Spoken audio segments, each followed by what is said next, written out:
Welcome to Kingdom Healing Community, where we are manifesting heaven on earth through restoring hope, health, and wholeness to all creation. Let's dive right into today's message. So first point, we need to love others. Second, how do we love others well? And third, how do we keep on loving others well? So is God love? Of course he is love. So 1 John 4:16, it says, we know how much God loves us, and we have put our trust in his love.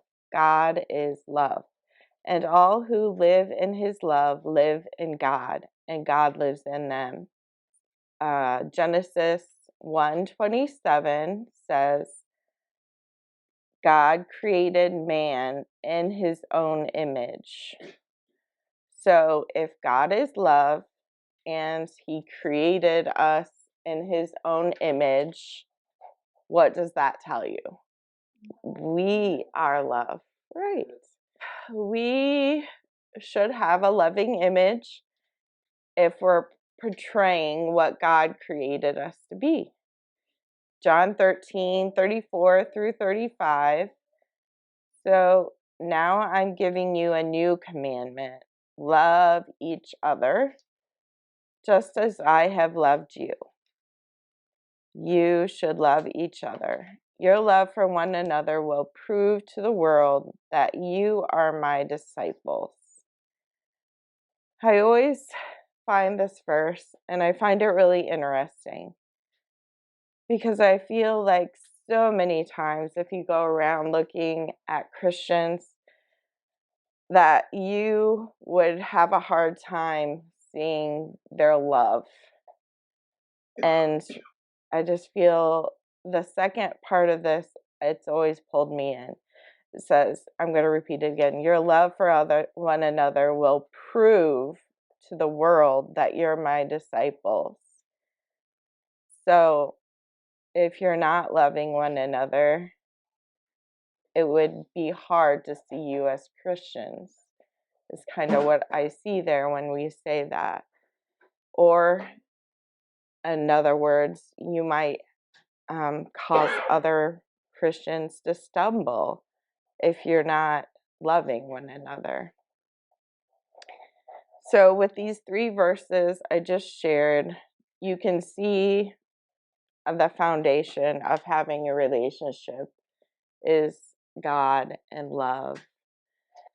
So if you picture this, you picture the foundation of Christianity is love.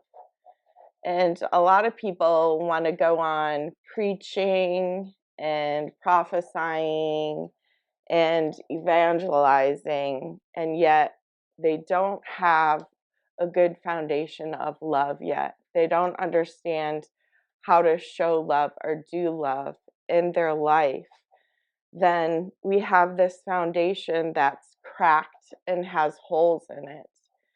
And when we have those type of people that are preaching and evangelizing and prophesying, then we have people coming along, falling into those cracks and those holes that we have to pull out and then help heal and make whole again, you would say, from that. That's why loving and learning how to love people is the most important thing. So, with that being said, what is biblical love? Where would you guys go to in the Bible if you wanted to know what biblical love was? 1 Corinthians 13. Right. So we're going to go on to point 2. So how do we love others well? What's the definition? This is my favorite. And if I could preach one thing my whole life, it would be this. And that's probably why I'm doing this message. My whole life has leaned towards love. Like my senior year in high school, I did my research project on love. So, of course, I'm going to read 1 Corinthians 13. It says, if I could speak all languages of earth and of angels, but did not love others, I would only be a noisy gong or a clanging cymbal. If I had a gift of prophecy, and if I understood all God's secret plans and processed all knowledge, and if I had such faith that I could move mountains, but did not love others, I would be nothing. If I gave everything to the poor and even sacrificed my body, I could boast about it. But if I did not love others, I would have gained nothing. Love is patient and kind. Love is not jealous, sorry, is not jealous or boastful or proud or rude. It does not demand its own ways. It is not irritable, and it keeps no record of being wronged. It does not rejoice about injustice, but rejoices whenever the truth wins out. Love never gives up, never loses faith. I'm sorry. It's always hopeful and endures through every circumstance. Prophecy and speaking in unknown languages and special knowledge will become useless, but love will last forever. So some things pop out to me when I read things, and when I was doing this, different things all the time. Like I could read this over and over again, and different things would pop out just because of different things going on in my life or different things God wants to speak to me that time. But this time, when I read verse 3, it says, I'll read it again. It says, if I gave everything I have to the poor and even sacrificed my body, I could boast about it. But if I didn't love others, I would have gained nothing. Something, um, so gained nothing. What do you think that means? Like, do you think he's being literal that you would gain nothing if you don't love others? What are you gaining? Because if you're gaining nothing, then what do you gain from loving? If you take all of 1 Corinthians and you pick out the characteristics there, it would tell you that love looks like being patient, being kind, being gentle, thoughtful, not jealous, not boastful, selfless, not rude. It rejoices in the truth. It never gives up. It never loses faith. It's hopeful, and it endures in every circumstance. It gives you the characteristics, you would say, of what love looks like. So things that you would want to strive for in your life. So I have another question here. So how are you showing your love to others? Can you think back on this week and think of one way that you did really well at showing love to others? I could give one, like I got hung up by a parent on the phone. I didn't curse at them or anything or get mad or angry. So I feel like that was showing love to others. My next verse, I have two more that kind of show us what love is in the Bible. It's Philippians 2:3-4. And it says, do nothing from selfish ambition or conceit, but in humility count others more significant than yourself. Let each of you not only to his own interest, but also to the interest of others. I think just in this society, in the past recent years, where Facebook is so prevalent and Instagram and all these things where you have your eyes on yourself and what you're putting on there and how many likes you have and this and that, it can become real easy to become so self-absorbed and so selfish that you're only seeing yourself. So in this culture, you have to be so mindful of being like, hey, how are you doing? What's going on in your life? Where did you come from? What happened then?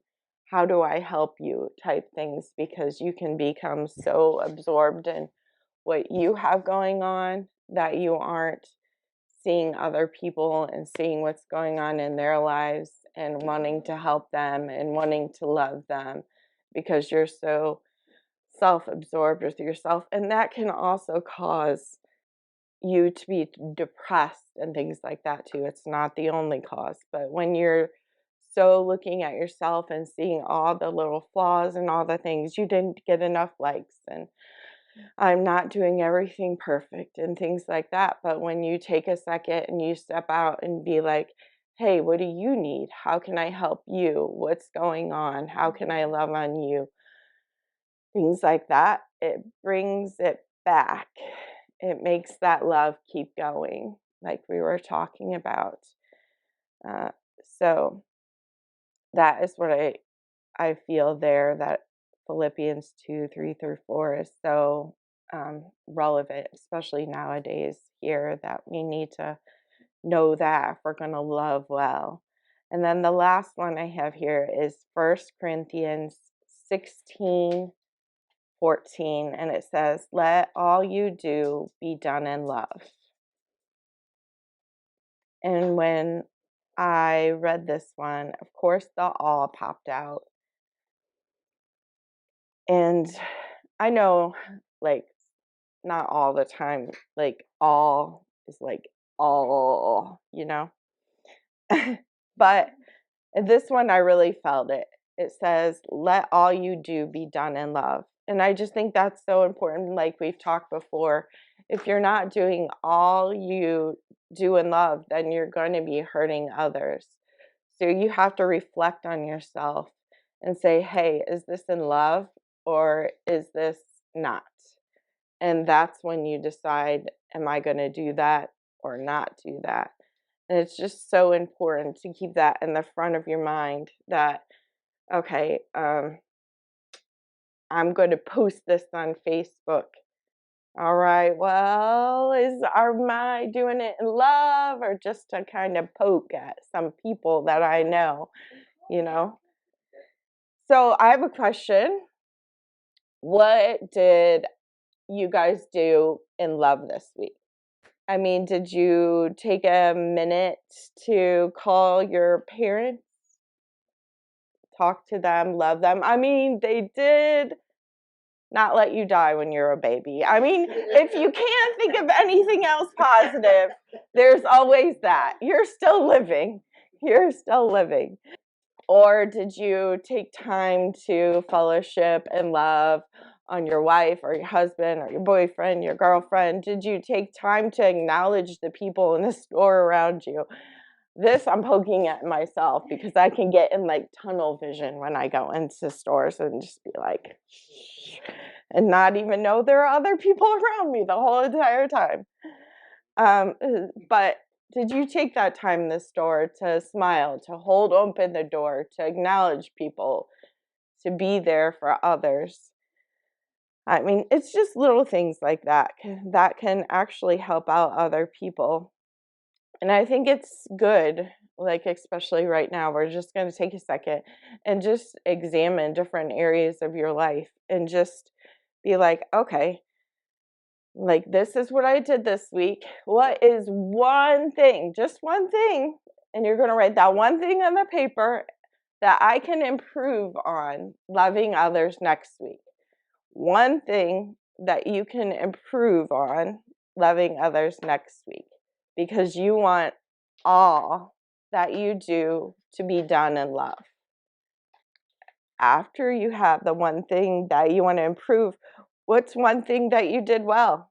Anyone want to say anything that you did well this week? All right, which then brings us to point 3. How do we keep on loving others well?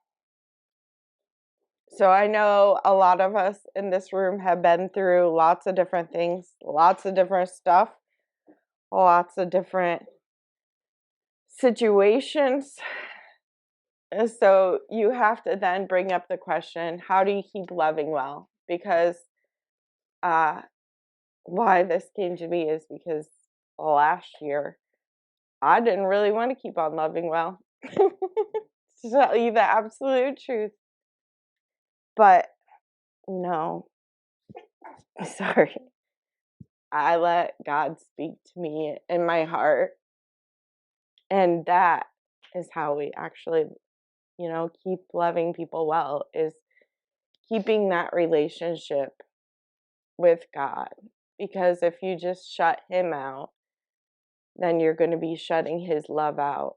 And that's what He wants us to be. And also to go along with that, of course, there's Proverbs 4:23.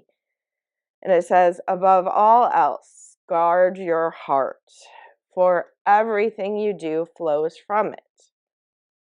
So, of course, we're going to meet people and we're going to be in situations and things are going to happen.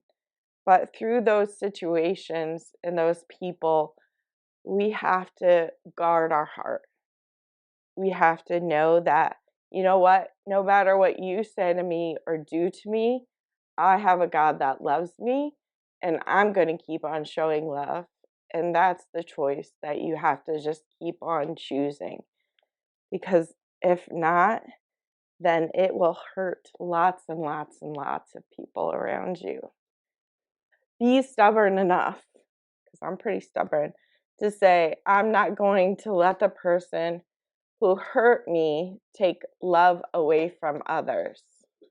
My heart is going to stay strong. So that is just something I thought of going through this, that you have to stay strong enough to stay in the relationship with God, or stubborn enough, you might say, that you're not going to let what people do and say or things that you've fallen into taint your heart. Thanks for joining us for today's message. Check us out at KingdomHealingCommunity.com or on Facebook, YouTube, Rumble, and Spotify.